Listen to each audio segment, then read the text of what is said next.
Hello दोस्तों। खाने में जो आप चीनी या शुगर खाते हो वो सिर्फ आपका डायबिटीज बिगाड़ता है, वजन बढ़ाता है, ऐसा नहीं है। ये आपकी बॉडी में इन्फ्लेमेशन भी प्रोड्यूस करता है, जो कि बहुत सारी बीमारियों में इंपॉर्टेंट रिस्क फैक्टर होता है।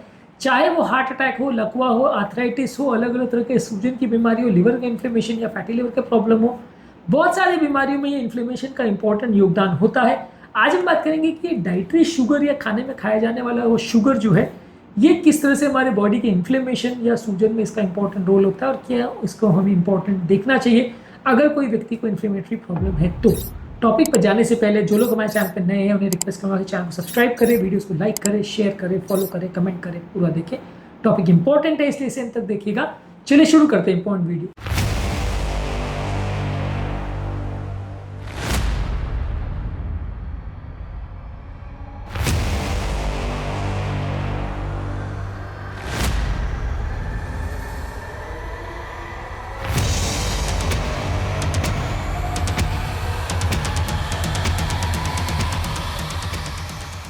सबसे पहले जब भी बॉडी में आप ज़्यादा शुगर लेते हैं तो बॉडी का ओवरऑल जो इन्फ्लेमेशन बढ़ता है, क्योंकि बॉडी का इंसुलिन लेवल्स बढ़ता है।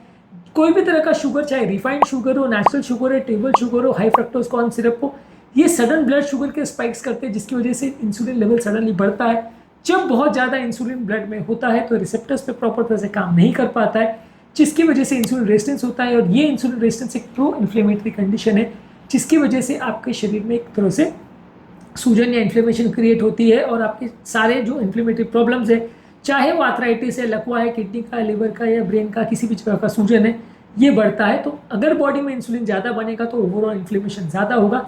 इंसुलिन एक्सेस बनना जो कि ये शुगर की वजह से होता है, ये बॉडी में इन्फ्लेमेशन करने के लिए बहुत इंपॉर्टेंट मार्कर है। इसके अलावा ज़्यादा शुगर खाने से एडवांस ग्लाइकेशन एंड प्रोडक्ट्स यानी AGEs ज़्यादा बनते हैं। ये ग्लाइकेशन एंड प्रोडक्ट्स जो हैं, शुगर जो ब्लड में एक्स्ट्रा होता है वो प्रोटीन्स और फैट्स के साथ कंबाइन होकर अलग अलग जगह पे सारे चीज़ों को डीनेचर कर देता है। और ये सारे जो ग्लाइकेशन एंड प्रोडक्ट्स हैं ये उस ऑर्गन को परमानेंटली डैमेज भी करते हैं, जो भी डायबिटीज़ के इंपॉर्टेंट डैमेज का जो इंपॉर्टेंट कारण होता है उसको माना जाता है। इसके अलावा ये बॉडी में इन्फ्लेमेशन भी प्रोड्यूस करते हैं। ये एडवांस ग्लाइकेशन एंड प्रोडक्ट्स जो है बॉडी के एंटीबॉडीज़ को थोड़ा अलग तरह का सिग्नल देते हैं, जिसकी वजह से बॉडी में इन्फ्लेमेशन होता है। ये सारे जो है इन्फ्लेमेटरी साइटोकाइंस भी प्रोड्यूस करते हैं, जो कि बेसिकली केमिकल्स होते हैं जो आपके इन्फ्लेमेटरी सेल्स को ट्रिगर करते हैं। और ये इन्फ्लेमेशन सिर्फ आपके उस पर्टिकुलर ऑर्गन को अफेक्ट नहीं करता, ये पूरे शरीर में इन्फ्लेमेशन या सूजन करता है। और ये अपने आप में एक बहुत बड़ी प्रॉब्लम है। इससे बहुत सारी डेंजरस बीमारियां और बीमारियों के डेंजरस इफेक्ट्स को रिलेटेड होते हैं। इसके अलावा आपका पेट का नेचुरल माइक्रोफ्लोरा जो है वो भी काफ़ी हद तक इन्फ्लेमेशन से रिलेटेड होता है। अगर आप बहुत ज़्यादा मात्रा में अगर शुगर खाते हैं तो लोगों को ऐसा लगेगा शुगर खाने से तो लोगों को पोषण मिलना चाहिए, तो पेट का बैक्टीरिया कोई बढ़ना चाहिए, लेकिन पेट के जो नेचुरल नॉर्मल बैक्टीरिया है वो इससे मर जाते हैं। इसको कोटॉक्सिन का काम करता है। और खासकर जो शुगर में केमिकल ज़्यादा डलते हैं, जैसे टेबल शुगर है या जो कॉर्न सिरप्स या इस तरह के और शुगर्स, आर्टिफिशियल शुगर जो बनाए जाते हैं, ये आपकी गट को डिस्ट्रॉय करते हैं, गट के बैक्टीरिया को डिस्ट्रॉय करते हैं, गट की इनर लाइनिंग को डिस्ट्रॉय करते हैं। और एक प्रॉब्लम जिसे लीकी गट सिंड्रोम बोलते हैं, जो पेट के इन्फ्लेमेशन की वजह से होता है, इसको ट्रिगर करते हैं। लीकी गट सिंड्रोम पर हमने ऑलरेडी एक डिटेल वीडियो किया है, आप उसको हमारे गैस्ट्रो वाले चैनल पर चेकआउट कर सकते हैं। इस टॉपिक पर भी हमने डिटेल डिस्कशन किया है। ये इन्फ्लेमेशन रिलेटेड एक और इम्पॉर्टेंट चीज़ है जो ब्लड शुगर ज़्यादा मात्रा में खाने की वजह से होता है। इसके अलावा ज़्यादा मात्रा में शुगर खाने से बॉडी में बनते हैं फ्री फैटी एसिड्स। ये फ्री फैटी एसिड जो है फैटी लिवर करवाने के लिए बहुत इंपॉर्टेंट रोल होता है। Non alcoholic fatty liver disease में बॉडी का ये जो ब्लड में मौजूद फ्री फैटी एसिड्स है, इनका सिग्निफिकेंट रोल होता है। ये भी इन्फ्लेमेटरी साइटोकाइंस बनाते हैं, जिसकी वजह से बॉडी में क्रॉनिक इन्फ्लेमेशन होता है और अलग अलग ऑर्गन्स आपके डैमेज होते हैं। इसके अलावा आपका इम्यून सिस्टम भी इससे एक्टिवेट होता है। इम्यून सिस्टम एक्टिवेट होने की वजह से बॉडी में इम्यून स्ट्रेस होता है, जिससे कि सारे सिस्टम्स को डैमेज होता है और सारे सिस्टम जो है कॉम्प्रोमाइज होते हैं। अलग अलग सिस्टम में इन्फ्लेमेशन प्रोड्यूस होता है। ज़्यादातर ये जो शुगर ज़्यादा मात्रा में खाते हैं वो इम्यून रिस्पॉन्स को एक्टिवेट करता है, जिससे इन्फ्लेमेटरी साइटोकाइंस बनते हैं, जिससे क्रॉनिक इन्फ्लेमेटरी प्रोसेस बनता है और अलग अलग तरह के cardiovascular disease, heart attack, diabetes और ये सारे प्रॉब्लम्स बढ़ते चले जाते हैं। तो इम्यून सिस्टम एक्टिवेशन भी एक इंपॉर्टेंट प्रॉब्लम है, जो कि बहुत ज़्यादा मात्रा में शुगर खाने की वजह से होता है। इसके अलावा बहुत ज़्यादा मात्रा में खाना खाने से विसरा यानी सारे ऑर्गन्स के अंदर फैट और उसके आसपास फैट जमा हो जाता है, विसरल फैट जमा हो जाता है, यानी लिवर के अंदर और लिवर के आसपास, पेट के अंदर, पेट के आसपास सब जगह पे फैट जमा होना चालू हो जाता है।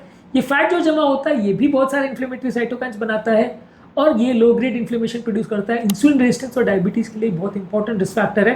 ये विसरल फैट। इनफैक्ट हमारे शरीर में एडिपोज टिश्यू में जो फैट होता है उसके कंपैरिजन में जो विसरा या ऑर्गन्स के अंदर फैट होता है वो कई गुना ज़्यादा डेंजरस होता है। वो बहुत कम मात्रा में भी ज़्यादा इन्फ्लेमेशन प्रोड्यूस कर सकता है और बॉडी को ज़्यादा नुकसान पहुंचा सकता है, इसलिए उसको और ज़्यादा फोकस करने की आवश्यकता है। इसके अलावा ये जो शुगर हम ज़्यादा खाते हैं ये ब्रेन में भी जाता है और सेंट्रल नर्वस सिस्टम में भी इन्फ्लेमेशन और अलग अलग तरह के साइटोकाइंस और डैमेज प्रोड्यूस करता है। ब्रेन से संबंधित न्यूरोडिजेनरेटिव प्रोसेस जैसे अल्जाइमर्स डिजीज है, कॉग्निटिव डिसफंक्शन है, अलग अलग तरह के ब्रेन के इन्फ्लेमेटरी प्रॉब्लम्स है, वो भी कई बार शुगर से रिलेटेड होते हैं। इन सब चीज़ों में भी ये डाइटरी शुगर का बहुत इंपॉर्टेंट रोल है।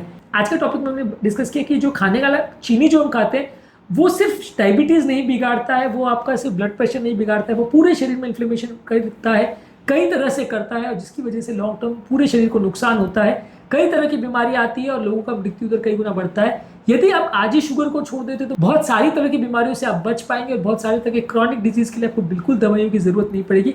सिंगल मोस्ट इंपॉर्टेंट रिकमेंडेशन जो हम कर सकते हैं वो ये है कि आप शुगर को खाना बंद करिए। इनफैक्ट बहुत ज़्यादा नमक भी खाना नुकसानदायक है। शुगर और सॉल्ट को जितना सीमित मात्रा में ले उतना अच्छा, शुगर तो इनफैक्ट बंद ही कर दे तो ज़्यादा अच्छा है। कोई भी चीज़ों में शुगर के सब्सटीट्यूट्स को प्रयोग करिए पर जितना हो सके कम ही शुगर ले उतना अच्छा। उम्मीद करूंगा कि आज के टॉपिक में कुछ नई बातें जानने को मिली होगी। शुगर बॉडी में किस तरह से नुकसान करता है, फ्रक्टोज के क्या इंपॉर्टेंट इश्यूज होते हैं, फ्रूट शुगर्स के क्या इश्यूज होते हैं, मेटाबॉलिक प्रोसेस को ऐसे ही प्रॉब्लम करता है, इस सारी चीज़ों पर हमने अलग अलग वीडियोस किए हैं। इन वीडियोस को जरूर चेकआउट करें। टॉपिक एंड करने से पहले जो लोग हमारे चैनल पर नए हैं उन्हें रिक्वेस्ट करूँगा कि चैनल को सब्सक्राइब करें, वीडियोस को लाइक करें, शेयर करें, फॉलो करें, कमेंट करें।